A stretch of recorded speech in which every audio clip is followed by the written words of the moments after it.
go'aamada adag ee dawladda federaalka Soomaaliya ka qaadanayso wadamada lagu tuhunsan yahay inay ku hayaan faragelin ayaa sababtay inay ixtiraam diblomaasiyadeed ka helaan caalamka intiisa kale. warbixintaasi waxay noo haya wariyaheena Maxamed Baashe Khaliif. dal walba oo dunida ku yaala waxa uu leeyahay dana siyaasadeed iyo kuwa sirdoon oo khaas ah. waa sumad aadanaha la socota oo qarniyaal soo socotay. haddana dalalka dunidu waxa dhigaal u ah in diblomaasiyadda madax bannaanida ilaalinta xeerarka iyo qawaaniinta caalamiga ee lagu heshiiyo in la ilaaliyo.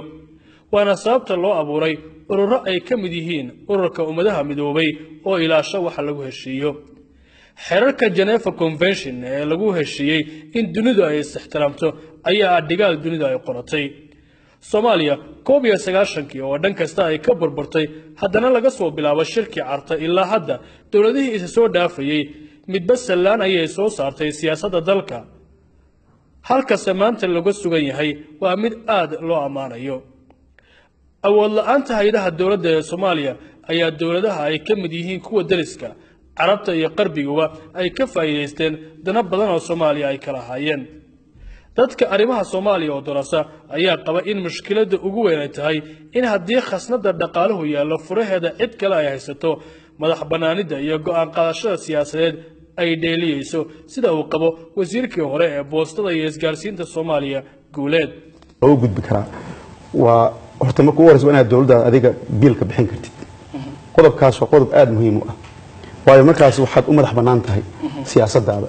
waxaad u madax bannaan tahay inaad waxyaalo diidid. waxaad u madax bannaan tahay inaad waxyaalo ku dhaqaaqdid. waayo siyaasaddaadu ma mogtahay waxa laga rabaa adiga inaad dhahdid mustaqbalkeena wadadaas ma marayna mana oran kartid. marka labaadna shacabka Soomaaliyeed miisaaniyadii loo baahnaa gacantooda ku jirta. dawladda iminka jirta ayaa si weyn wax uga bedeshay hanaanka macaamilka dibadda iyadoo jeexday wadiiqo cusub ay ka dalbatay dawladaha dunida in wada shaqaynta ay la yeelanayso ay ka marnaadaan ismaqoonin iyo isku xadgudub. dawladaha dariska ee Itoobiya iyo Kenya ayaa muujiyay dabac siyaasadeed. maqaam sare ayaa lagu soo dhaweeyay madaxweyne Maxamed Cabdullaahi Farmaajo oo socdaal ku tagay Nairobi iyo Addis Ababa. ra'iisul wasaarihii hore ee waddanka Itoobiya Haile Mariam Desalegn ayaa sheegay in dalkiisu diyaar u yahay inay ixtiraamaan Soomaaliya.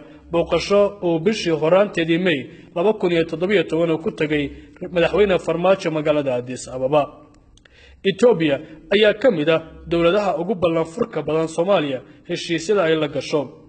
ra'iisul wasaare Haile Mariam Desalegn ra'iisul wasaarihii hore Itoobiya ayaa xilligaas qiray inuusan qudhiis u jeclaysanaynin in dawladaha dibaddu ay farageliyaan ismaamuladiisa isagoo ka cudurdaartay in maamulada Soomaaliya ay martigeliyaan.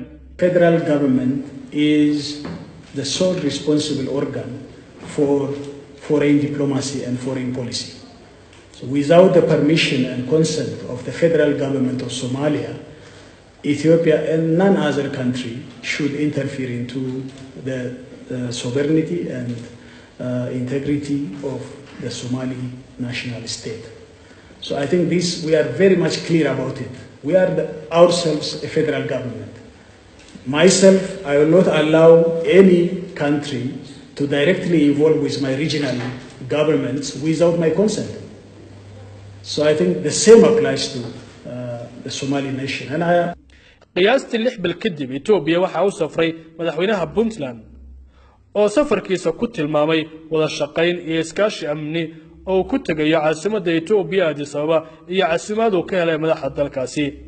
waxaan saaka u dhoofiyaa magaalada Addis Ababa ee caasimadda dalka Itoobiya oo ku tagi doono socdaal muddo 5 bari ah oo socdaal shaqo oo aan rabno inaan dawladda Itoobiya kala soo xaajoono hawlo badan la xiriira dhanka amniga. wadamada carabta oo caasimadda u soo diray madaxweynaha jamhuuriyadda ayaa lagu soo dhaweeyay si heer sare ah. booqashooyinkii Sacuudiga, waddanka Qatar, Masar, Turkiga ayaa lagu sifeeyay kuwa nooceeda soo dhaweyn ay aad u sareysay.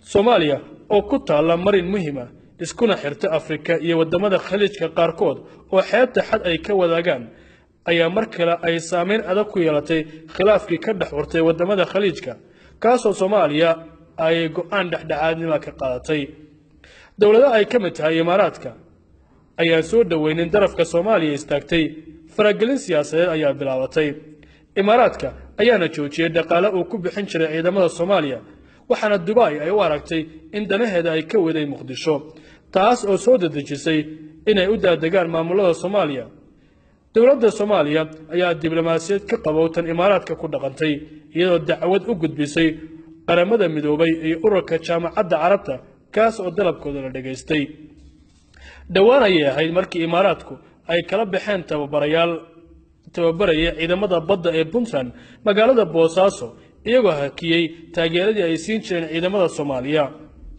ra'iisul wasaaraha xukuumadda ayaa qaba in dowladnimadu ay tahay in go'aan qaraar laakiinse dalka dani ugu jirta la qaadan karo waxana uu sheegay in madaxnimadu ay tahay ha iyo maya oo la oran karo madaxnimadu macnaheedu waxa ay tahay waa inaad maya iyo ha dhihi kartid waa inaad go'aan adag gaari kartid waa inaadan kursigaada ilaashan waa inaad dalka khatar u gali kartid xataa haddii kalifayso inaad kursigaada ku weysid dadka arrimaha siyaasadda ee Soomaaliya ku foogan ayaa sheegaya in faragelinta siyaasadeed ee Soomaaliya xilligan ay soo yaraan karto haddii go'aan qaadashada dowladda oo ku darban danaheeda Soomaaliyeed ay isku difaacdo laakiin waxaan meesha laga saari karin in xiriirka ganacsi iyo soo jireen ee wadamada u dhaxeeya ay dhibaateyn karto haddii cilaaqaadku xumaado